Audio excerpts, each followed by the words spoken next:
Diqqat qiling, O'zgidromet fuqarolarga hafta davomida kutilayotgan ob-havo prognozini e'lon qildi.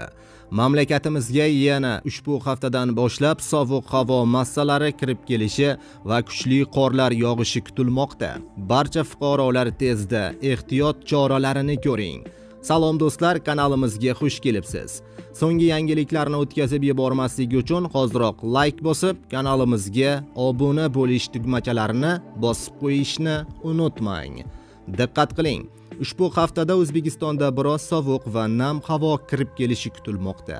Bu haqida O'zgidromet xabar berdi. Bugun O'zbekiston bo'yicha yog'ingarchiliksiz ob-havo bo'lishi kutilmoqda. Faqatgina Qoraqalpog'iston Respublikasi va Navoiy viloyatining shimoliy hududlarida ba'zi joylarda qor yog'ishi mumkin. Havo harorati kunduzi 5-10 daraja iliq atrofida bo'ladi. 27 va 28 yanvar kunlari Rossiya hududidan nam va nisbatan sovuq havo massalari kirib keladi. Ba'zi joylarda yog'ingarchilik yomg'ir qorga aylanadi. 29-30 yanvar kunlari esa havo massalari sharqqa tomon siljiydi. Respublikaning markaziy va sharqiy hududlari bo'yicha ba'zi joylarda biroz qor yog'ishi mumkin.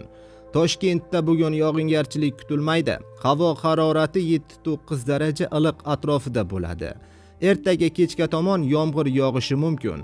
28 va 29 yanvar kunlari vaqti bilan yog'ingarchilik yomg'ir qorga aylanadi.